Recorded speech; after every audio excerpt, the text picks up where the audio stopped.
Allez, c'est parti. Normalement, vous avez sous les yeux le QCM.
Allez, je vous propose qu'on corrige.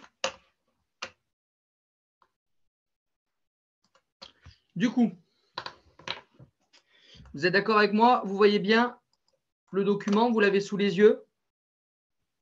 Oui. Ouais, c'est bon? Allez. Alors, Oui. vous avez un système pour lever la main dans ce machin ou pas? Non, pas de système pour lever la main, c'est dommage. Alors, la variance est un paramètre de position. Qu'est-ce que vous en pensez? Faux. C'est faux. C'est quoi? Dispersion. C'est un paramètre de dispersion. Vous essayez tous de prendre un peu la parole. Alors, j'aimerais bien, en fait, le problème, c'est que je n'arrive pas à avoir la main sur qui parle à chaque fois. Alors, attendez, je vais regarder ça comme ça. Je vais plutôt le faire comme ça. Il n'y a pas moyen hein, sur Zoom pour que vous, genre en mode, vous manifestiez comme sur. Oui, on peut lever la main. C'est vrai, ça marche? Ben, normalement, oui. Tu peux faire le test pour voir, Nathan, s'il te plaît? C'est où que tu peux lever la Là. main? D'accord, vous l'avez, mais moi, c'est moi qui ne l'ai pas. D'accord. Et après, d'accord, ok. Donc, ce serait bien que vous leviez. Alors, ça fait un peu bébé, je suis désolé. Mais juste qu'au moins tout le monde essaye un peu de participer. Je trouve que c'est quand même un peu plus formateur pour vous. Donc, si vous pouviez à chaque fois lever la main, même si ça fait un peu enfant. Alors, du coup, la variance, effectivement, est un paramètre de dispersion. C'est ce qui permet d'évaluer la dispersion de la série. L'UTMB nécessite pour être calculé de ranger les valeurs observées par ordre croissant. Alors, Mathilde. Moi, j'ai mis que c'était faux. C'est faux, effectivement. Il n'est pas nécessaire. Il n'est pas nécessaire de ranger les valeurs par ordre. Il n'est pas nécessaire de ranger les valeurs dans l'ordre croissant.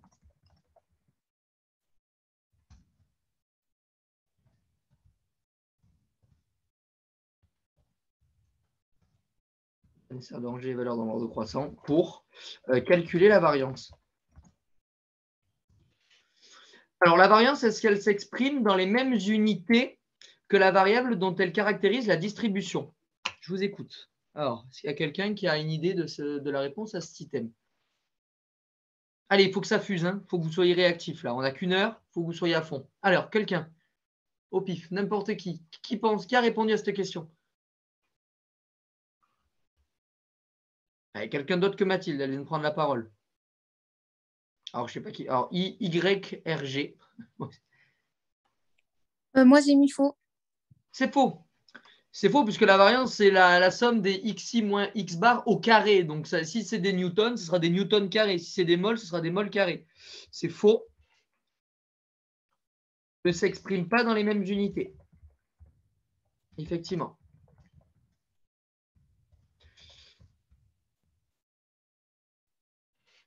Et la racine carrée de l'écart type?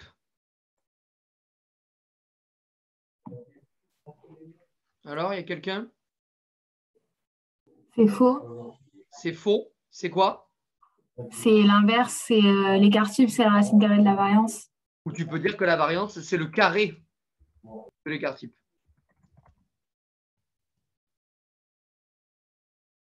Effectivement.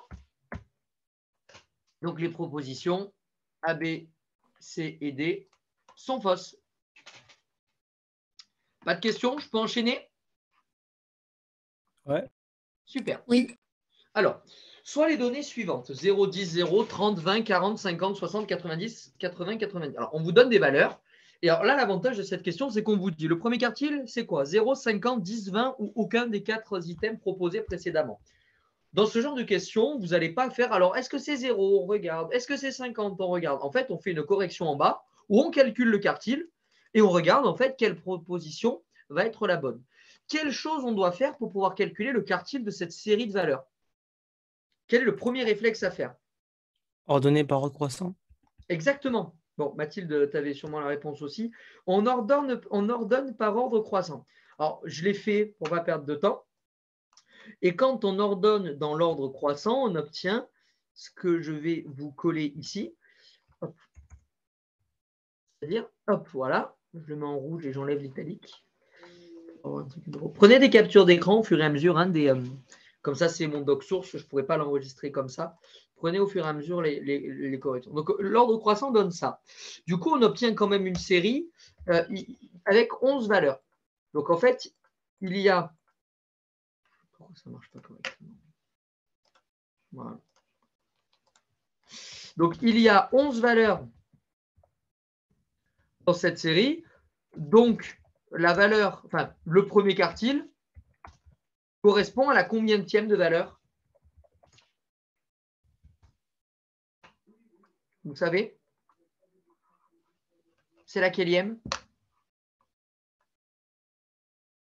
Personne? Non, pour de bon. Donc voilà, on doit répondre à la question 2.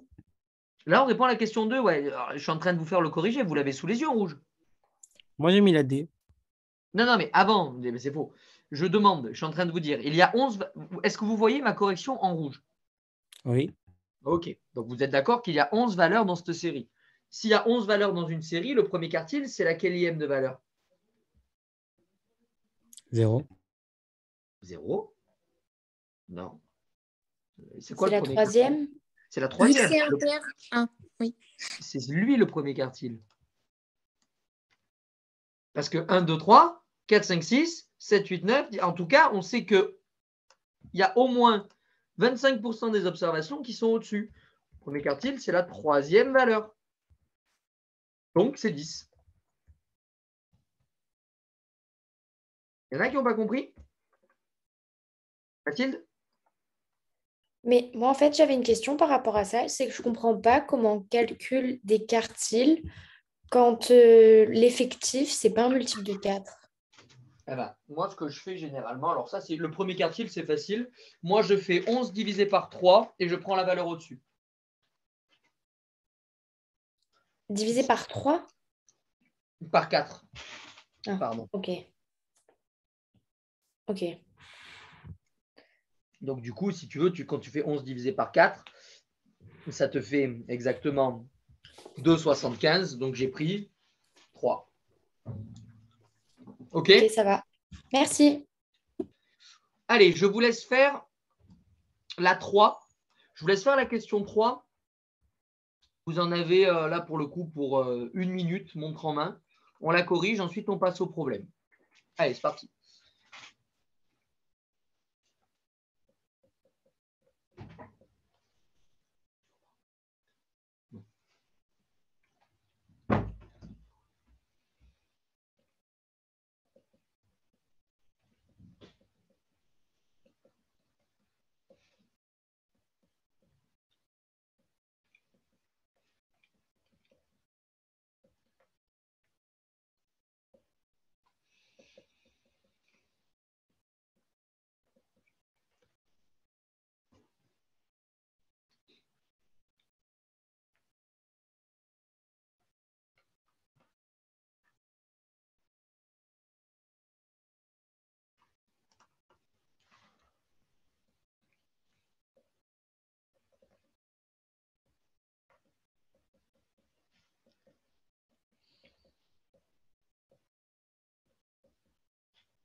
Allez, je pense qu'on peut la corriger.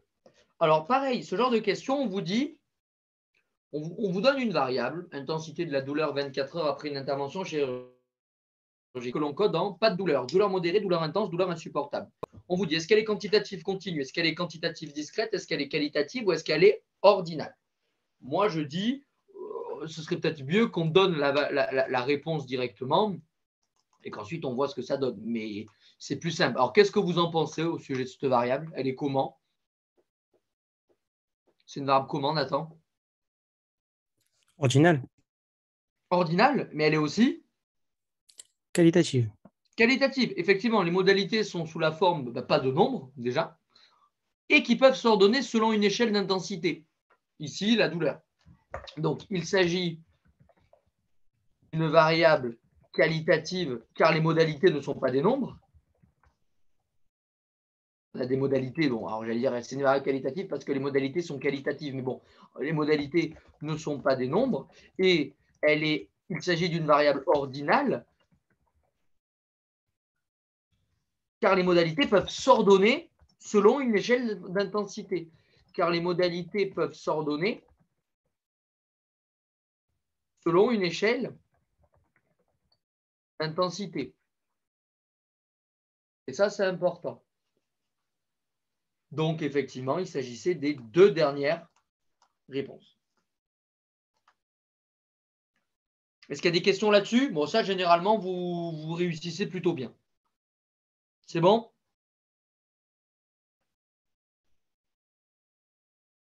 Alors, je vous laisse faire le problème 1. On va y aller deux par deux. On va y aller deux par deux. On va faire la question 4 et la question 5. Bon, normalement, vous l'avez de toute manière. Même si je vous le vidéo projette pas, vous l'avez en PDF. Donc, je vais juste afficher la question 4. Ce sera plus simple.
Je laisse encore 2 minutes.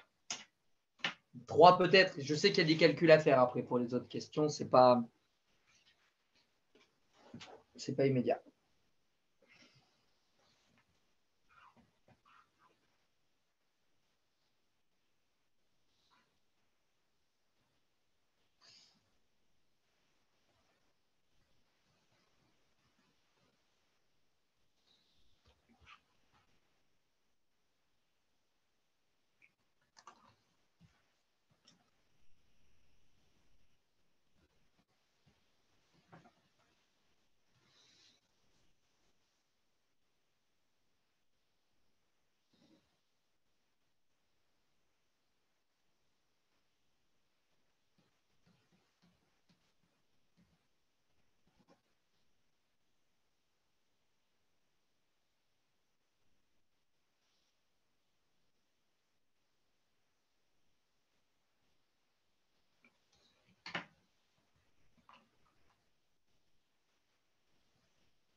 Allez, je vous propose qu'on corrige déjà la première, parce que la première, si vous n'avez pas la 4, le reste, ce sera faux dans tous les cas.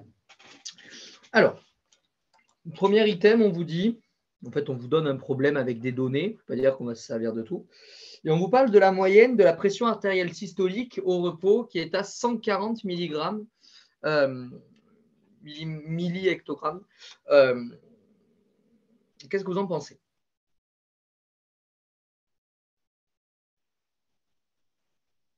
Vrai ou faux?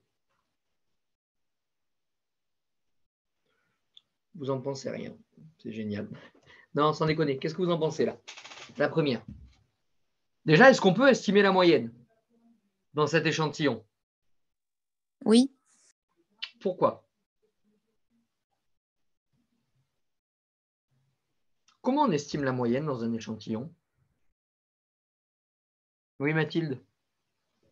Vu qu'on a la somme de tous les XI et qu'on a Ouais. l'effectif, Ouais. eh ben, on prend la somme des XI et on divise par l'effectif. Ben, effectivement, en fait, la meilleure estimation de la moyenne, c'est elle-même. Donc, l'estimation de la moyenne, ce n'est rien d'autre que la somme des XI divisée par n. Donc ici, ça va être divisé par 101 et on vous donne ce résultat, ça fait 140. Donc, c'est vrai. Item A est vrai. Et ensuite, on vous demande de calculer l'estimation de l'écart type. Bon, eh ben, allons-y. L'estimation de l'écart type, vous savez que sigma, ça va être l'estimation de l'écart type. Alors, on ne l'appelle pas sigma, on l'appelle S généralement. C'est la racine carrée de la somme des xi moins x. Ça va pas le prendre. C'est pas grave, on va le réécrire. De la somme des xi moins x bar au carré divisé par n-1. Bon, ils ont été quand même plutôt sympas ici. Enfin, plutôt sympas. Dans tous les cas, même ceux qui avaient oublié de diviser par n-1, qui ont regardé n, ils vous disent d'approximer racine de 101 par 10. Donc, ils seraient retombés sur leurs pattes. Donc, je trouve que le QCM est plutôt sympa. Donc, ça fait racine de 40 000 divisé par 100. Ça fait 20. Tout simplement. Donc, on a que l'item B et C sont faux et le dernier est juste. Oui, Mathilde? Mais c'est pas la bonne unité. Vu que là, c'est des millimètres de mercure au carré, alors Ouais. que l'écart type, faudrait que ce soit en... Alors, tu as raison, mais en fait, l'item est juste. Je pense que j'ai fait une faute de frappe. D'accord.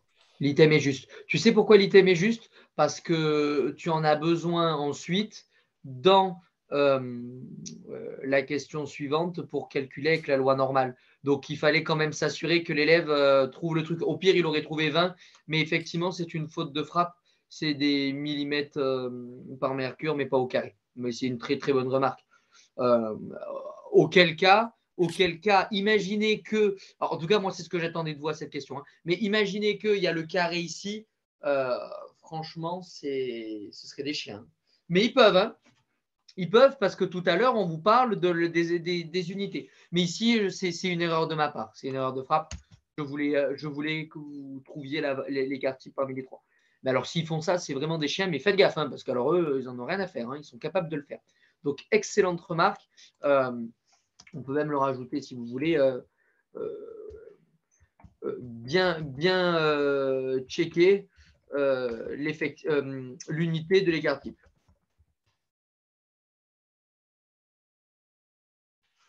J'ai créé un piège sans le vouloir. Très bien, super. Allons-y pour la question 5. Je vous laisse encore un peu de temps parce que du coup, on vous dit dans l'énoncé ici, on supposait que grand X, en fait, elle suivait une loi normale. Suit une loi normale. Ouais, je cherchais le terme, il est là. Suivait une loi normale. Donc maintenant, on connaît en plus les paramètres de la loi normale puisqu'on connaît la moyenne et l'écart type. Je vous laisse donc faire ces calculs.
Allez, on la corrige.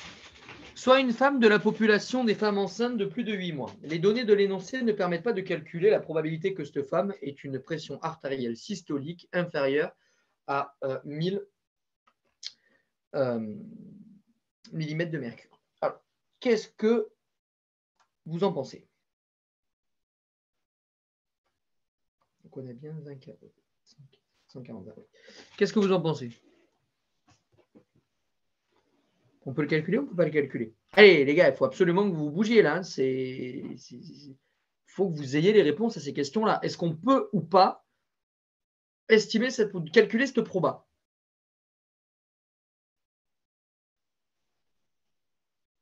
Émilie, qu'est-ce que tu en penses? T'as une idée?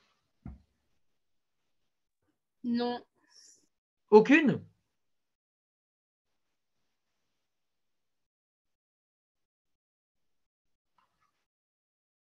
Les enfants, ça ne sert à rien si vous ne participez pas. Hein. Si c'est pour que je déroule une correction, je vous l'envoie et ça sert à... L'objectif, c'est que même si vous ne savez pas, vous essayez de comprendre. Qu'est-ce qu'il nous faut pour calculer une probabilité avec la loi normale? De quoi on a besoin?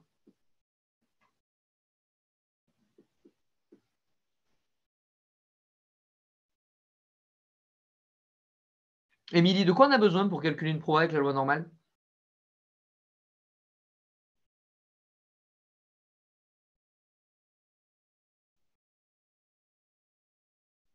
Émilie? Je ne sais pas. Mais si tu sais, tu as besoin de quoi? Quand on te dit grand X suit une loi normale, qu'est-ce qu'on te donne après?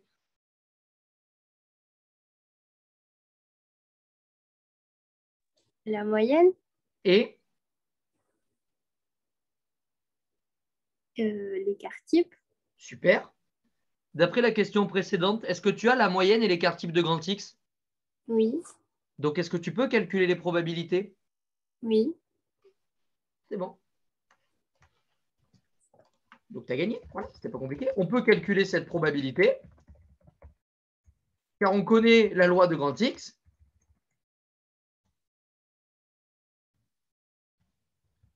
Car on connaît la loi de grand X et ses paramètres. Enfin, la moyenne, sa moyenne, la moyenne et l'écart type. C'est les paramètres de la loi. Voilà, c'est tout. Lancez-vous, vous ne risquez rien. Donc ici, on veut calculer la probabilité finalement que grand X soit supérieur à 180 mg. Donc, on sait que grand X suit une loi normale de moyenne 140 et d'écart type 20. Et on cherche à calculer la probabilité que grand X soit supérieur à 180. Bon, on ne peut pas calculer une probabilité avec une loi normale tant qu'on n'a pas la loi centrée réduite. Donc, je centre ça, je calcule l'écart réduit. Dire que grand X est plus grand que 180, ça revient à dire que grand X moins la moyenne divisé par l'écart type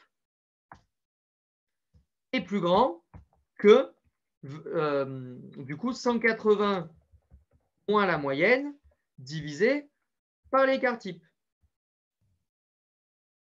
Et donc, notre variable aléatoire, là, celle que je vais vous surligner, on va dire en vert, c'est une variable aléatoire centrée réduite. Donc, on l'appelle Z et on cherche finalement la probabilité. Alors, 180 moins 40, ça fait 40 divisé par 20, ça fait 2. La probabilité que l'écart réduit soit égal à 2, où Z, elle suit une loi normale centrée réduite. Donc, maintenant, on lit dans la table de l'écart réduit, je vais vous mettre en rouge comme ça, vous comprenez bien que c'est la correction. On lit dans la table de l'écart réduit pour on prend la valeur absolue de l'écart réduit. Alors ici, on est tranquille, hein, puisque l'écart réduit ici vaut 2. Donc en valeur absolue, on reste sur 2. Donc la valeur absolue de epsilon correspondante à epsilon égale 2, en fait, on trouve. Alors, je vous remontre comment on fait avec la loi normale pour lire une valeur. Alors, hop. Je cherche juste la table que je n'ai pas sous les yeux. Hop, hop, hop, hop, elle est là. Voilà. Je vous la mets sous les yeux. Tac. Donc, je viens de dire que alpha était égal à epsilon est égal à 2. Donc, je vais regarder dans le tableau quand est-ce que je me rapproche le plus de 2. Je me rapproche le plus de 2 en 1,96 parce que 2,05, j'ai 5 centièmes de trop alors que là, j'ai que 4 centièmes en dessous. Ça correspond à une valeur de alpha de 0,05. On trouve alpha égale 0,05. Mais si alpha égale 0,05, je vous rappelle que alpha égale 0,05. Donc pareil, je vais vous reprendre un morceau du cours pour vous remontrer. Cette courbe, elle parle bien. Hop là. Si alpha vaut 0,05, ça veut dire qu'on est soit là, soit en fait dans les deux valeurs extrêmes. Moi, je veux être supérieur à 2. Être supérieur à 2, ça va correspondre à 0,05 divisé par 2. Donc finalement, ma probabilité d'être plus grande que 80, c'est la probabilité d'être plus grande que 2. Et c'est donc 0,05 divisé par 2, à savoir 0,025. Et donc, ça veut dire que ce n'était pas l'item B, ce n'était pas l'item D, mais c'était l'item C. Il fallait cocher. C'était donc celui-ci le bon. Est-ce qu'il y en a qui n'ont pas compris le raisonnement là, avec la loi normale? Non, mais s'il vous plaît, est-ce que vous pouvez remonter juste un peu que je prenne un screen? Oui, bien sûr. Là, tu as toute la question 5. Merci. Est-ce qu'il y en a qui ont des questions là-dessus ou est-ce que ça va, ça? Ça va pour tout le monde? Ouais? Pas de questions? Vous aurez une loi à calculer, hein. Ça c'est certain. Hein. Vous aurez un calcul comme ça à faire. C'est une certitude. Allez, je vous laisse faire la question 6 et la question 7. Alors, la question 6, c'est des calculs. La question 7, c'est une question de cours sur les tests statistiques, les tests de comparaison.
Allez, encore 2 minutes.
Allez, je vous propose qu'on corrige.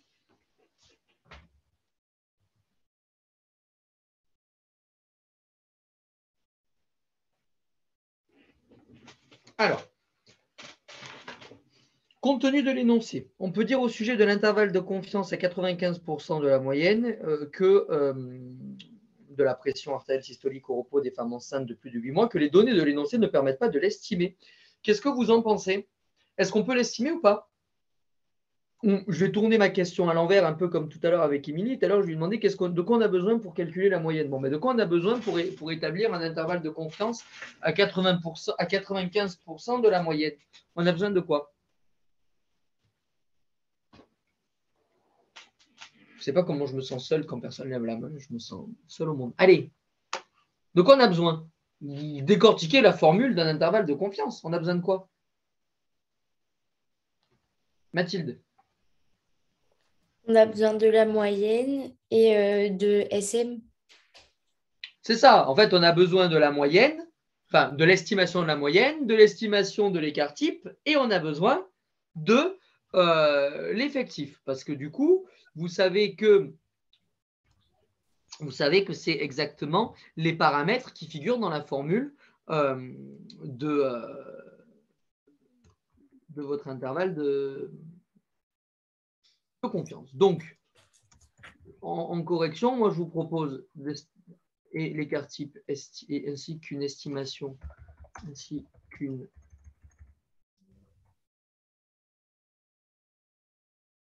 de l'écart type. Voilà, donc on connaît la moyenne mesurée dans l'échantillon ainsi qu'une estimation de l'écart type, donc les données de l'énoncé. Alors, puis on connaît l'effectif puisqu'on l'a calculé, donc on est capable de le faire.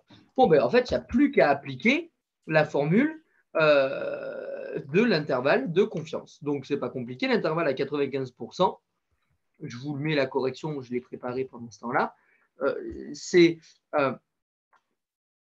donc m moins epsilon alpha sigma sur racine de n, m plus epsilon alpha sigma sur racine de n, ou sigma ou S, hein, d'accord, l'estimation, hein, parce que vous, c'est l'estimation qu'on a.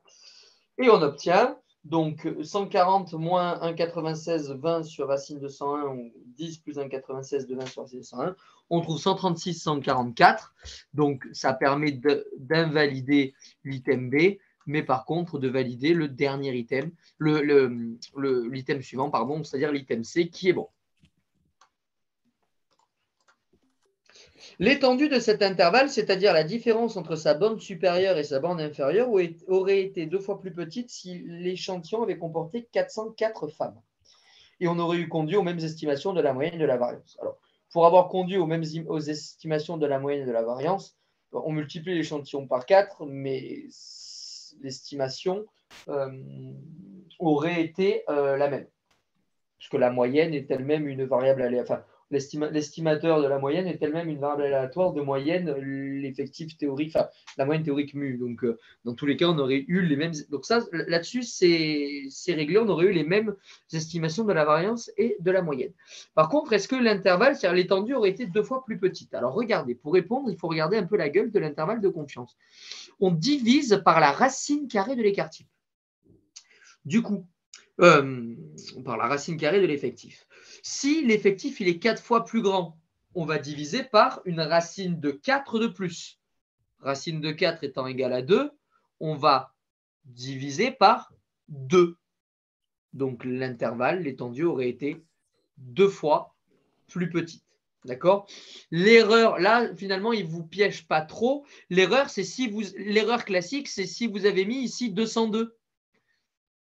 Parce que vous aurez dans votre tête, j'ai multiplié la population par 2, donc mon intervalle il va être réduit divisé par 2.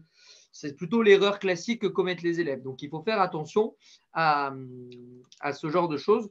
Donc, je vous ai rédigé une petite correction plus simple, on va dire, et détaillée. Au moins, vous avez tous les éléments à votre disposition. Donc, en multipliant par 4 l'effectif de l'échantillon, on divise par racine de 4 égale 2 l'étendue de l'intervalle et les estimations de la moyenne et de la variance sont les mêmes. Donc, l'étendue, c'est bien vrai. J'ai juste revalidé et répété la question en l'affirmant. Donc, finalement, la D aurait été un critère juste. Et donc, on aurait eu la réponse C et D. Est-ce que vous avez des questions sur ces 2 questions? Non, c'est bon? C'est bon? Allez, alors la 7. La 7, c'est typiquement du cours. Puis alors, ils aiment. Hein. Ils aiment vraiment mettre ce genre de questions parce qu'en fait, non seulement ça double tranchant, et on vérifie ceux qui ont bossé et ceux qui ne l'ont pas bossé. Le risque d'erreur de première espèce alpha d'un test statistique. C'est le risque de rejeter à tort l'hypothèse nulle H0. Ben oui, c'est exactement la définition du risque. Le risque alpha, on vous dit qu'il est déterminé a posteriori après avoir calculé la valeur du test statistique. Eh bien non, en fait, il est déterminé a priori. Le alpha est déterminé a priori, c'est-à-dire que c'est une valeur que l'on fixe avant de faire le test. Alpha est fixé, c'est même pas qu'il est déterminé, on ne le détermine pas, alpha, on le fixe, on l'affirme, est fixé a priori. Est généralement fixé à 5% en santé et en biologie, oui, pardon, c'est ça que je voulais faire. Donc, c'est comme ça, on fixe généralement le risque de rejeter à tort H0 à 5% et est égal à 1 moins la puissance du test. Non, c'est le risque de deuxième espèce, bêta, qui est égal à 1 moins la puissance. C'est le risque de deuxième espèce qui est égal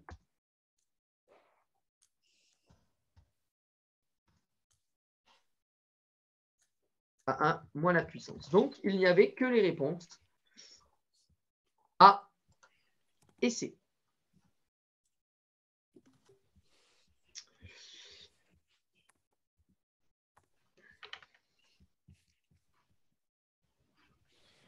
Et je vous laisse, je pense qu'on n'aura pas le temps d'en faire plus, mais c'est pas grave. Alors j'ai fait exprès d'en mettre beaucoup de questions parce que je me suis dit que vous pourrez dans tous les cas les travailler à la maison. Donc ça c'est top. Et je vais vous montrer le corrigé après de ce qu'on n'a pas fait pour que vous puissiez faire des screens de la correction. Je vous laisse donc maintenant faire rapidement la question 8. On la corrige dans 2 minutes. Au moins, on aura quand même fait quelque chose de complet. On aura vu un peu toutes les notions. Celui-là, il est intéressant parce qu'on parle un peu du Ki2 quand même. Enfin, c'est un peu caché, mais vous allez voir si vous avez des connaissances dessus, ça va revenir très rapidement.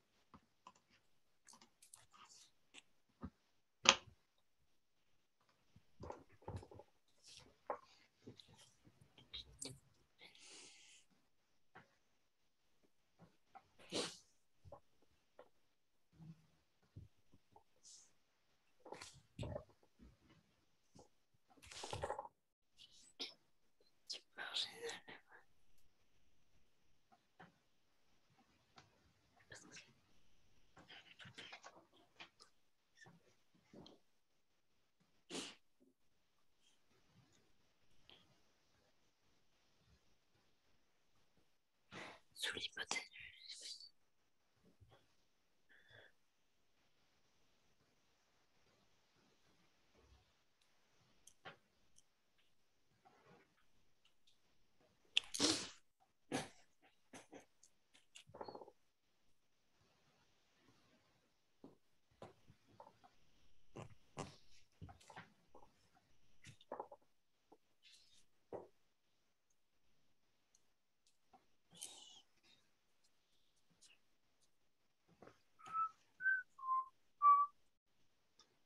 Mathilde, je crois que tu as oublié de couper ton micro. Ils vont tous te terminer.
Allez, on va corriger cette question.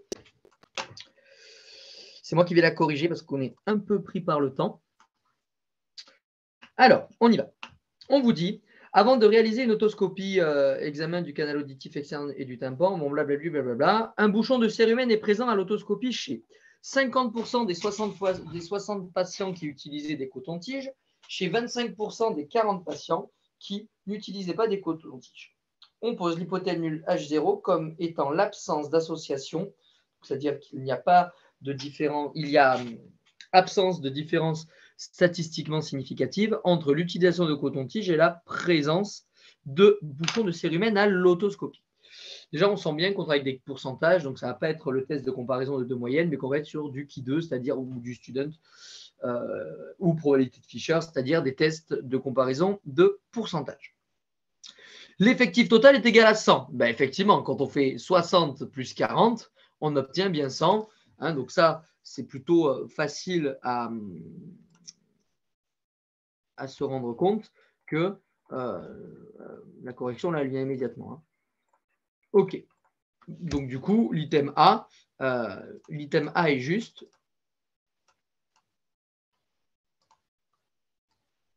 Hop.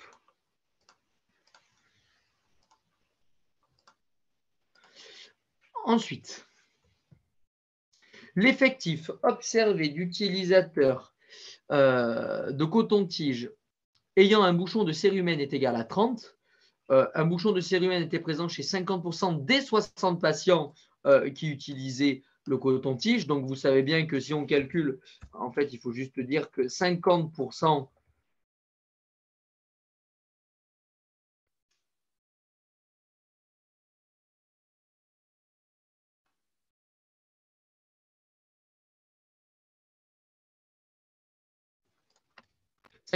de 60 égale 30. Donc, vous voyez.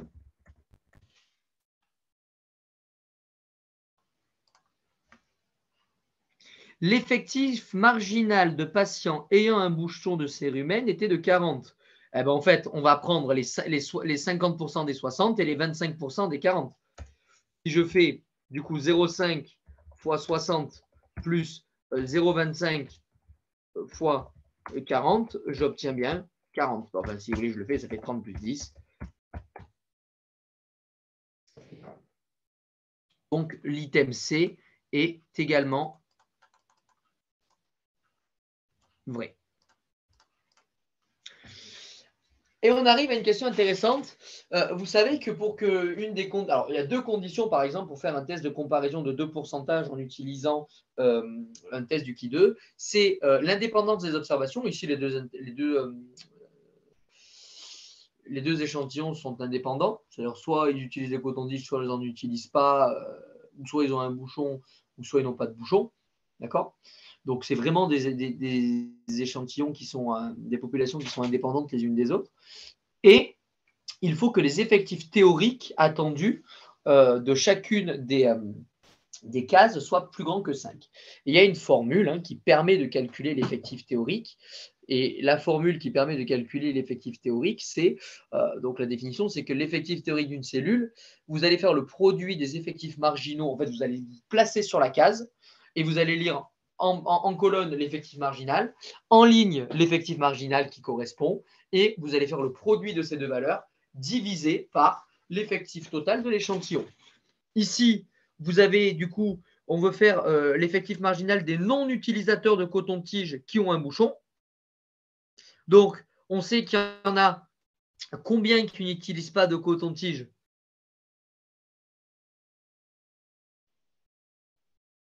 Il y en a normalement, l'échantillon des gens qui n'utilisent pas des cotons-tiges, vous en avez bien 40.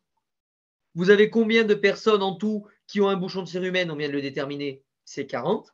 40 fois 40 divisé par l'effectif, c'est-à-dire 100, ça fait 16 et ce n'est pas égal à 10. Donc, l'item est faux. Je vous mets le corrigé.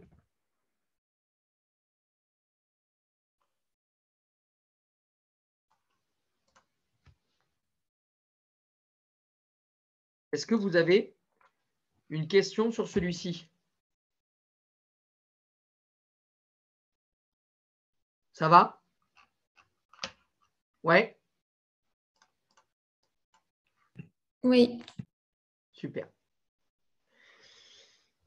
Je vais devoir vous laisser. Alors, il reste 3 questions qu'on n'a pas faites. C'est sur les tests de comparaison statistique. Je vous vidéo-projette tout de suite. Donc là, je vais arrêter le partage et je vais repartager une autre du coup fenêtre. Hop, comme ça, vous allez pouvoir faire des screens des réponses. Alors, du coup, partager l'écran. Juste une fenêtre statistique proba. Voilà. Donc là, je vous laisse prendre le corrigé du 9.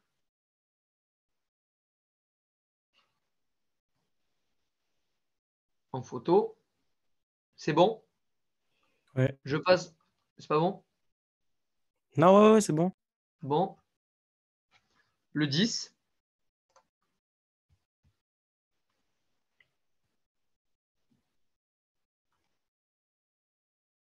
Et enfin, alors le 11, ce qu'on va faire, c'est que je vais tous le mettre sur une même page. Hop là.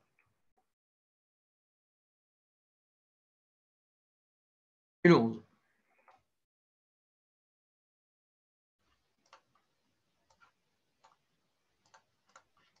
Excusez-moi, juste, est-ce que vous pourriez remettre la correction de la question 8 parce que j'ai pas eu le temps de Bien sûr. faire une capture d'écran. La 8? La Oui. 8. Alors, attends. Alors, pareil, je vais.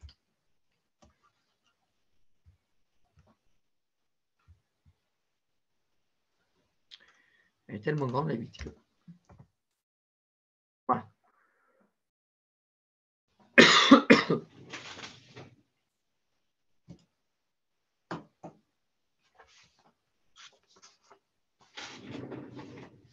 C'est bon, Mathilde? bon. Merci beaucoup. Est-ce que vous avez, avant que l'on se quitte, des questions ou pas? Non. C'est bon pour vous? Ouais, merci beaucoup. Allez, c'est parfait. Normalement, je crois que l'on se revoit la semaine prochaine. Alors, pas ce dimanche d'après. Là. On passe le dimanche d'après. Donc, on refera encore des QCM un peu en mode final avec un peu de tout. Je pense que je commencerai par les tests de comparaison statistique. Comme ça, on est sûr d'en faire parce qu'à chaque fois, j'ai les mets à la fin. Et comme ça, je suis sûr que vous aurez traité cette notion. Voilà, bah, écoutez, vous pouvez vous déconnecter. S'il y a des questions, j'y réponds. S'il n'y a pas de questions, je vous souhaite une bonne soirée. Et puis, bon courage pour votre semaine. Super, merci beaucoup. beaucoup. Merci. Bonne Bonne soirée. soirée. Merci à vous les enfants. Bonne Merci. soirée.